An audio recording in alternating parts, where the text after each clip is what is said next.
Good morning, church.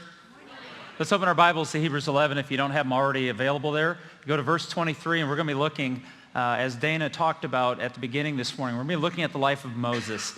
If you're visiting Christ Church, my name's Mark, and I have the privilege of being one of the ministers here. And we're glad you're with us for this series. We've been looking at this since 4th of July weekend. What does faith really look like? We live in a culture that has told you that faith is having made a profession of belief in Jesus at some point in your life. And that's just not biblically accurate. So there's no shame in having bought into that because it is promoted in our culture. What we want to do is look at Hebrews 11, which defines what faith is, and identify the people that are given as examples of faith and what did they do? How were they faithful? So that all of us at the conclusion of this series will know what faith truly is and how is it demonstrated. What I'd like to begin this morning is just by simply saying that faith is the choices you make and why you make those choices. Life is full of choices, we know that. Every single one of us can look back in our lives and think of a choice that we made that worked out for us, and we were blindly making it. Anybody understand what I just said?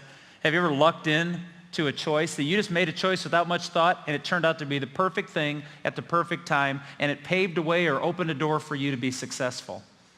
And yet I know for sure that every one of us in this room has made a choice intentionally that turned out to be devastating. That we chose to go this path knowing that we were told not to, but we did it anyway, and it devastated us and innocents all around us. And so we've experienced that. Faith, as we've used as an example, is a muscle. It's a spiritual muscle that you either exercise and it grows stronger and bigger, or you do nothing with it and it atrophies and is weak.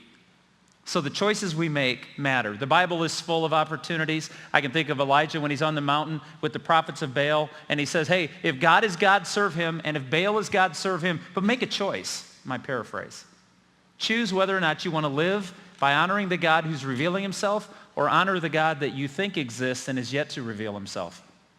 I can go through other passages of Scripture. Josiah was a king, and it said about him that he did what was right in the eyes of the Lord, and he walked in the ways of his father David, not turning to the right or to the left. He made a choice to trust the promises and words of God, and he pursued those. To catch you up, this entire series we've talked about the people found in Hebrews chapter 11 and what they chose, if you will. Abel chose a more excellent sacrifice. He gave God his best to honor God for all that God had done for him, and it was reckoned as faith and righteousness. Enoch, he chose to walk with God. He made a choice each and every day to draw closer to God than to the world. Noah. I should have preached on Noah today since we're in the middle of a flood, but I missed it by a week or two. But Noah chose to do exactly what God said, even though it was not raining when he started. Abraham chose to live his entire life trusting God, even though he did not know exactly where God was taking him and how long it would take to get there. And last week we talked about Isaac, Jacob, and Joseph, who all chose to trust God facing their own death. Even though they never saw half of his promises materialize, they still chose to trust. And today we're going to talk, as I said a little bit earlier, about Moses, because I think Moses made some choices that would be beneficial for us in America to contemplate and make for ourselves our own choice. And so what I'd like to do is simply divide today's message into two pieces. The things that faith rejects, the choices that they'll choose to reject, and the choices that we choose to accept. And so we'll split those up. I'd like to begin by pointing out to you from Hebrews chapter 11, 3 things that Moses rejected that the world offered him because of his faith. So let's begin. He rejected the world's prestige. If you don't know the story of Moses, I want to caution you not to fall to the Charlton Heston version or the cartoon version or any new version that's out. I'd actually encourage you to start in Exodus chapter 2 and read through Exodus and then jump to the book of Deuteronomy and read the book of Deuteronomy, because what you'll find is his story is told in those 2 books. A number of chapters about the depth of his life. We're going to encapsulate it from a passage in Acts, a few passages in Exodus, and primarily out of Hebrews 11. The world's prestige. I'd like to begin in verse 24, and then we'll jump back to 23 in a moment. By faith, Moses. I need to pause here for a moment. That expression, by faith, is used throughout the entire book of Hebrews, and primarily in chapter 11, it focuses on people's story. And you'll notice that the things they did were choices they made by faith. So we begin. By faith, Moses, when he had grown up, refused to be known as the son of Pharaoh's daughter. And this will explain the first choice he made, to give up the world's prestige. He was known as the son of a king because he was adopted into Pharaoh's family by Pharaoh's daughter. Verse 23 explains all that. By faith, Moses' parents hid him for 3 months after he was born because they saw he was no ordinary child, and they were not afraid of the king's edict. See, Pharaoh had decided that the Hebrews were growing exponentially, and he wanted to eliminate this group of people lest they become a threat to his reign of terror, if you will. So he decided to have all the boys killed. And if you kill all the boys, then you could end the Hebrew line. And Moses' parents, when he was born, did not fear the king's edict, and they believed that he was a special child, so they protected him and they held him out. And the story is indicated in Exodus chapter 2. It goes on. What they did was they placed him in a basket that they had woven together some reeds, and they placed him out in the water, knowing that Pharaoh's daughter was bathing in that area, and maybe she would see him and take a liking to him, and this is exactly what happened. Exodus chapter 2, verse 9. Pharaoh's daughter said to her, "Take this baby and nurse him for me, and I will pay you." So the woman took the baby and nursed him. When the child grew older, and remember that phrase, when the child grew older, she took him to Pharaoh's daughter, and he became her son. She named him Moses, saying, "I drew him out of the water." It's an interesting passage because God had challenged him. You see, even in captivity, Moses' parents were people of faith. And that is so important for us to dig in and hold on to. Faith cannot just be when things are comfortable and good. Faith is founded on if God is God, he is good when things are bad, and he is good when things are good. He's God. And they believed. And then I learned something in studying this out of Exodus chapter 2. I always believed, because of Hollywood and my not paying attention to specific details in the text, that Moses was probably weaned by his mother and at the age of 1 or 2 given to Pharaoh's daughter. And then I did some research and I found out that's not believed by the rabbis, and it's not believed in most scholarship. They believe that Moses was probably raised by his mom and dad till the age of 12.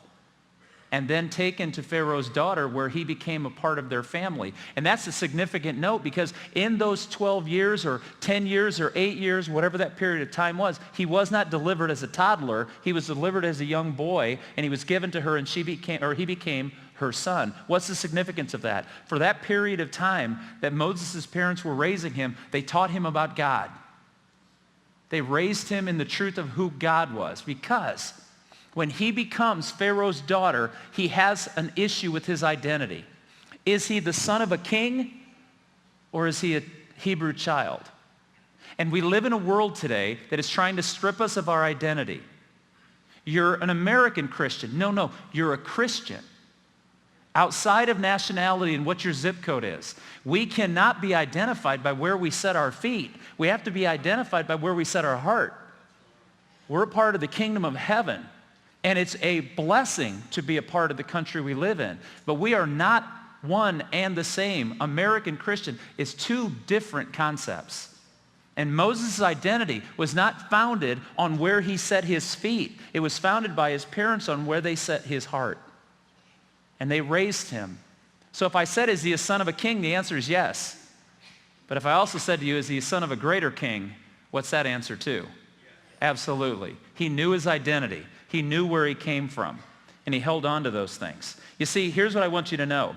You can learn things even in captivity that will bless you when you become free. There is no lesson you've learned in your entire life that God cannot turn to good if you allow him to.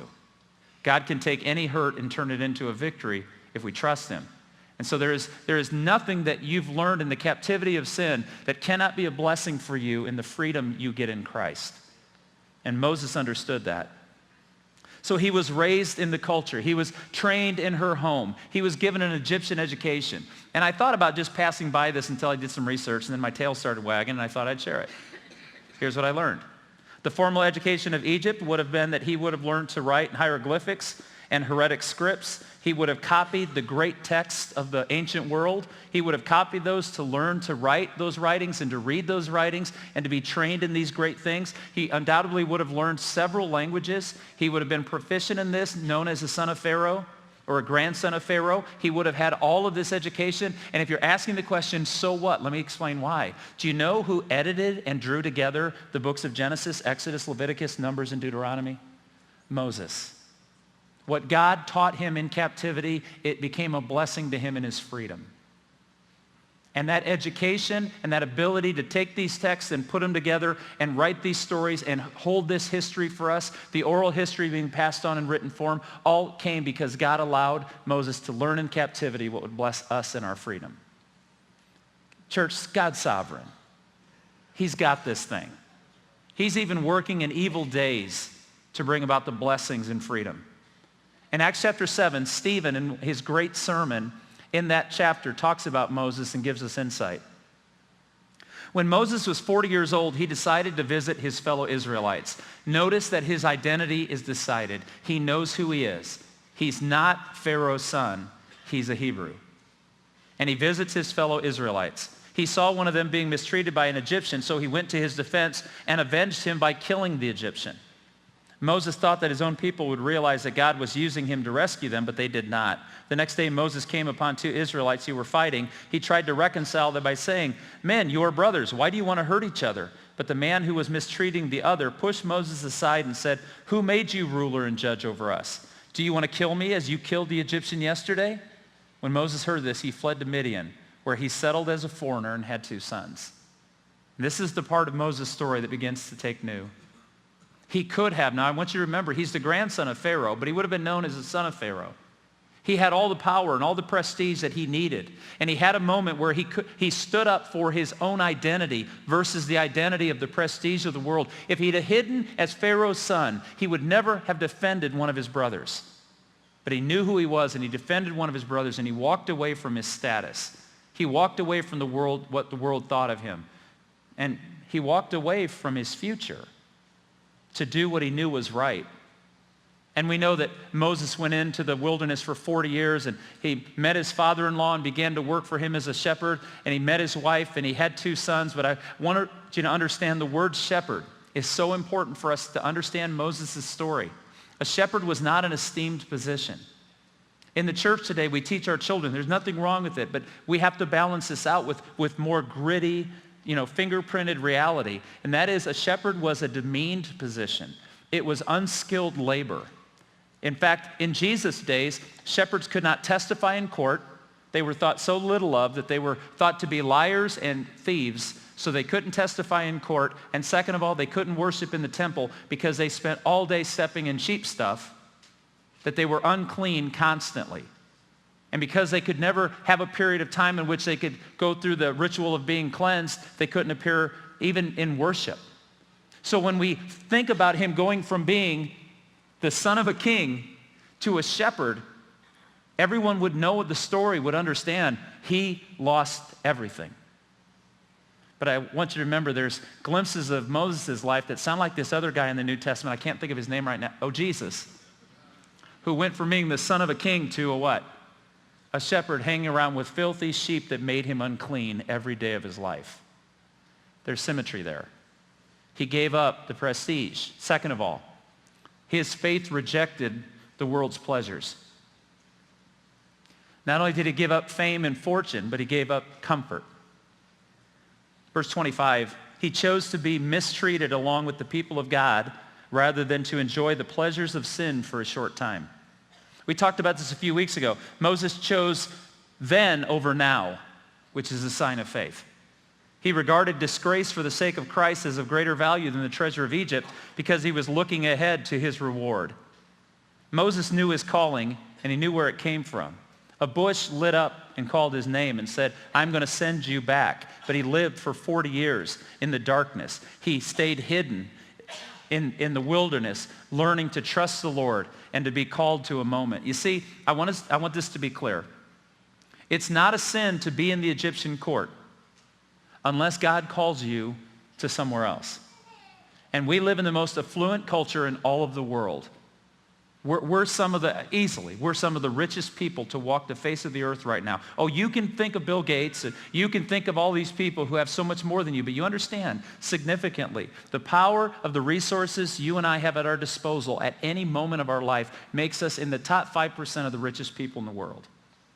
We live in affluence, and affluence can keep us from being faithful because it tells us every day, I've got enough, I don't need God today. And Moses was stripped of all the affluence and all of the pleasure, and he lived for the disgrace of Jesus, the Hebrew author says. And what does that mean? He would suffer as a deliverer. Everybody who's ever stood up for Jesus in this culture has suffered for it. Why? Because he was looking forward, it says, to his reward.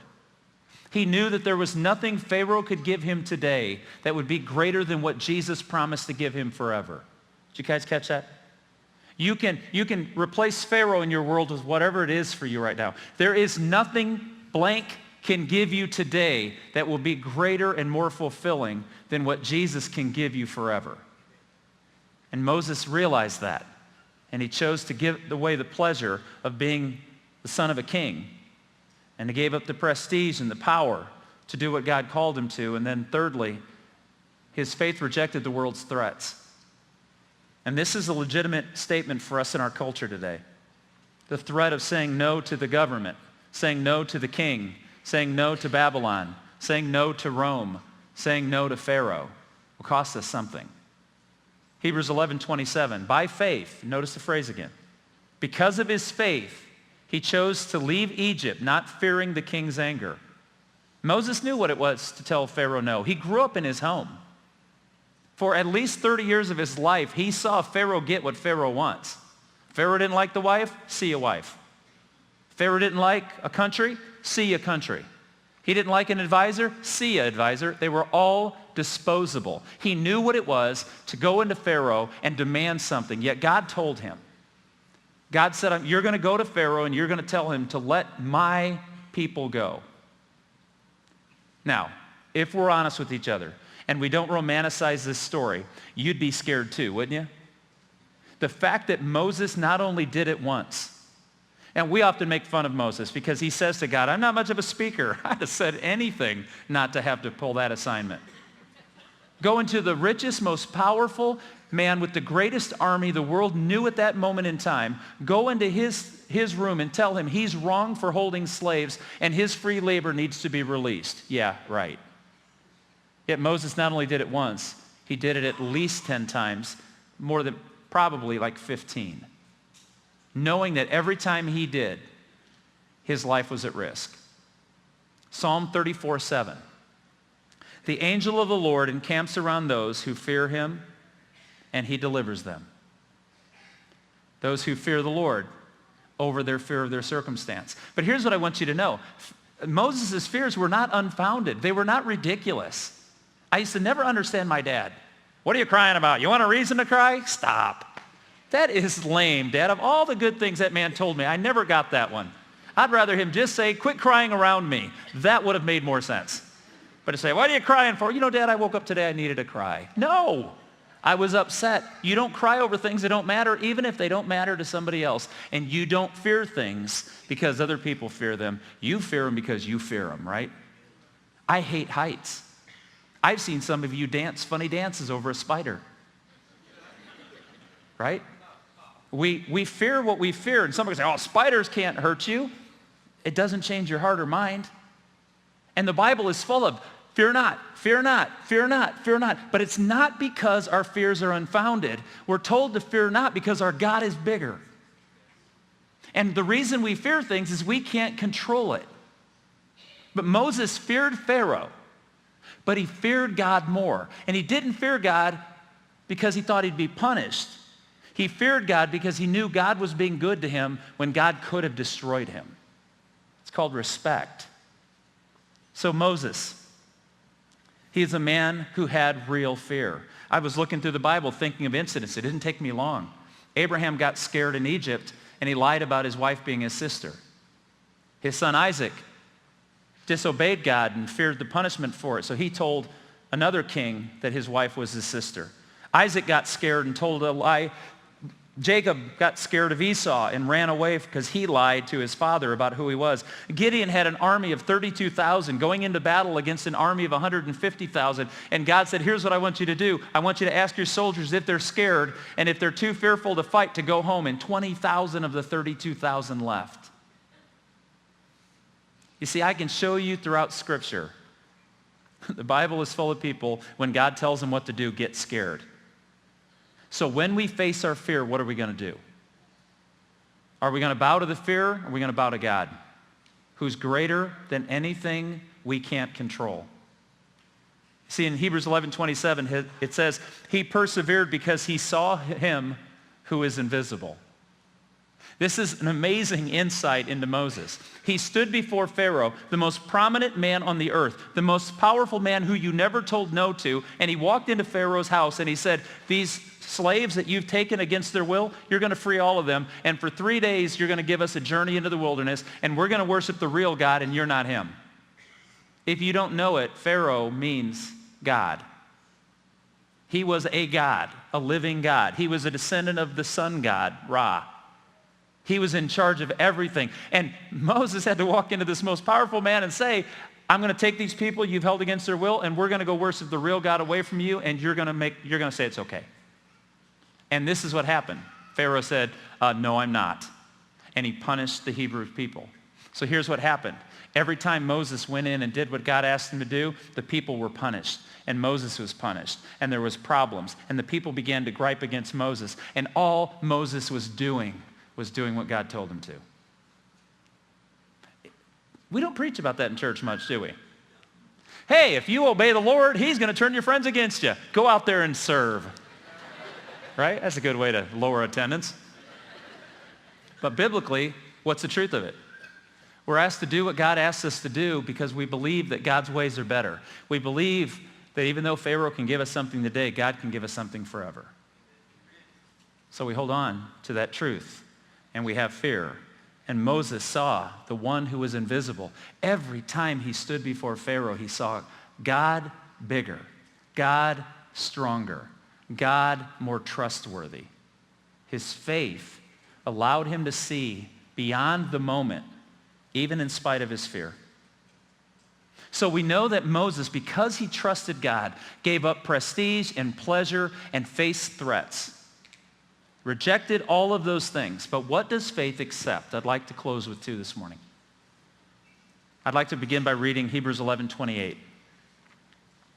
By faith he kept the Passover and the sprinkling of blood so that the destroyer of the firstborn would not touch the firstborn of Israel.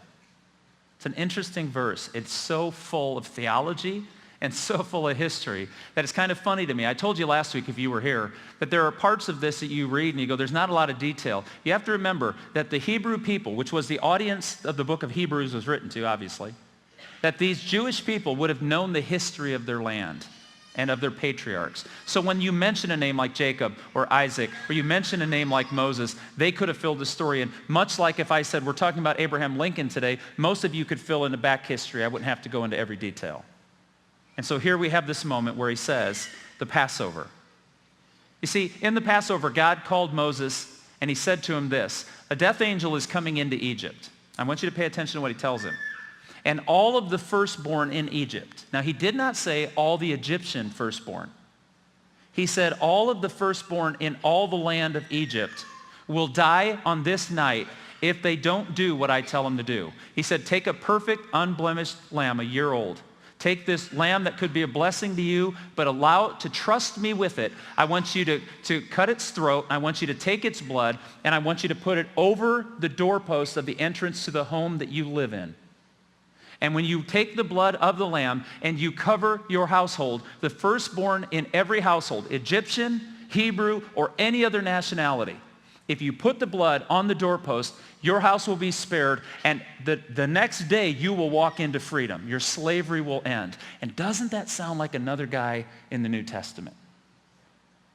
If you wear the blood of the lamb, your life will be spared, and the next day you will walk into what? Freedom. So Moses believed when God said all of the firstborn in Egypt meant all of the firstborn in Egypt. And he got his people together and he said, this is what we're going to do. He said, let's gather everybody and listen, take the lamb. Those who did lived and those who didn't died. It was pure and simple. Because Moses believed the implications of all and the angels spared them. And it became a beautiful picture of the blood of Christ. The reason you and I walk from slavery into freedom is not because God loves us more than others. It's not because we're American. It's not because of what we've accomplished in our life. It's because the blood of a lamb spared us from the death we deserved. Pure and simple. That's the reason we preach the cross of Christ here in the resurrection. Because by the blood of that lamb, you and I walked out of a tomb. And we will walk out of a tomb for eternity. It's because of that Moses believed. Because of the provision of God. Now you can argue all you want about whether we need a cross and why Christianity has to be so bloody. Or you can let God unlock the door and walk into freedom. Because the debate is worthless when the angel of death comes and the firstborn died that night because they would not accept the provision God gave them for life. But Moses did, and the people lived. And lastly, Moses' faith accepted God's promises. And this is going to seem a little bit strange. It's a terrible way to end a sermon, but you're used to it, so here we go. Hebrews 11:29. By faith the people passed through the Red Sea as on dry land, but when the Egyptians tried to do so, they were drowned. The Hebrews would have known this story. But here's the point that I want to bring up as we go this way. When they left that next morning, or in fact they left in the middle of the night, on the Passover night, they were freed. Pharaoh, his oldest son is dead. He's devastated. He cries out to Moses, get them out of here. Your God is wrecking me. And so they took off that night and they began to go to freedom. And I'd love to tell you that that's when the violins swelled and the credits began to roll on the film and everybody lived happily ever after. In fact, you can go to places in this country where preachers will tell you that God wants you to have the best of this and the best of this and the best of this. And I'm here to tell you, I wish that were true. I truly do. But when you understand that the Egyptians began to pursue the Israelites and there were obstacles and their entire journey through the wilderness was a struggle because God does not always want us to have the pleasures of this world. Sometimes he wants us to have the faith of another world. And so they struggled in the wilderness. And they ended up in this little cul-de-sac of land. You know what a cul-de-sac is? It looks like an asphalt light bulb. You can drive around the end of it, but you're not getting anywhere. And they got to this little inlet in the Red Sea, and the Egyptians lost their minds and said, we will crush them for what they did to us. And once again, in the pride of man, thinking you can overcome God, they began to come after the Israelites. And then we're told in Exodus 14 something pretty amazing. As Pharaoh approached, the Israelites looked up and they were the Egyptians, and there were the Egyptians marching after them. They were terrified and cried out to the Lord. Please let that moment sink. Would you be terrified? Would you be frightened to know that God had just killed the firstborn of this entire nation? The anger, the fury, the power, the chariots. The Egyptians have no weapons. They have no horses. They have nothing but a bunch of bags of gold and silver and possessions that they would use in the promised land, but they had nothing to fight with. And here comes the army, and the Bible says clearly they were terrified. They cried out to the Lord, and then they said to Moses, was it because there were no graves in Egypt that you brought us to the desert to die? The only thing I can equate that question to is the moments that we're driving someplace, and Heather knows I don't know where I am. And then she says, are you lost? And I want to pull the steering wheel off of the dashboard and hand it to her and go, are you lost? It's not helpful. They look at Moses on this inlet. All they have is this deep Red Sea in front of them and an Egyptian army that wants to kill every single one of them. And they say to Moses, did you bring us out here to die because there weren't enough graves in Egypt? Smart Alex. It says, what have you done to us by bringing us out of Egypt? Now listen to verse 12 because it is horrific. Didn't we say to you in Egypt, leave us alone and let us serve the Egyptians? It would have been better for us to serve the Egyptians than to die in the desert. Listen to what they just said. We were happy being slaves. We had no future. We had no lives. We were being tortured and used like animals, but at least we knew what we had. This would become a reoccurring cry for the Israelites for 40 years. The known is better than living by faith because the faith often is unknown what's coming ahead. Moses answered the people, "Do not be afraid. Stand firm and you will see the deliverance the Lord will bring you today." Stand firm and God will show up today. But it's not about the now, it's holding on. The Egyptians you see today, you will never see again. The Lord will fight for you. You only need to be what, church? Still.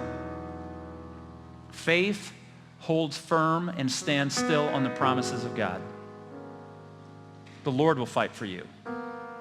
This morning in this room, in fact, you're going to see some pictures here in just a few moments of some young people who have decided that they're going to trust the Lord and hold firm to who he is. And they're going to wipe the blood of a lamb above their household and announce to the world that I'm trusting God to save my life, and he will. And yet there are some adults in this room today who are really close. You've talked to us. You've had conversations with your friends. I told you when we began that Christianity is simply about choosing to accept the promises of Jesus Christ over and above the promises of this world. Do you believe that what the world or Pharaoh offers you today is not worth having compared to what Christ can offer you for eternity? Then I'm going to ask you, and this is strange, we don't normally do it this way, but what the heck? I'm going to ask you in just a moment, I'm going to have you stand while we sing together and proclaim our response to what we've heard today, what the Bible's called us to. But I'm going to ask some of you who are right there, but you've never chosen Jesus. You believe in him and you want what he offers, but there's this hesitation. I'm going to ask you that while we stand and sing, anytime during the music or afterwards, if you go out those back doors, to your left in the corner are 2 tables, and the elders and some of our staff, myself, will be back there immediately. As soon as I walk off stage, you can come see us. Some of you know the choice you need to make. I want to ask you a question. Is today the day that you choose life over death? Is today the day you take the blood of the Lamb and say, I need to be marked by the blood of the Lamb so I can walk into new freedom, new life, even with difficulties? My God will fight for me, and I will stand firm on his promises. Let's stand together.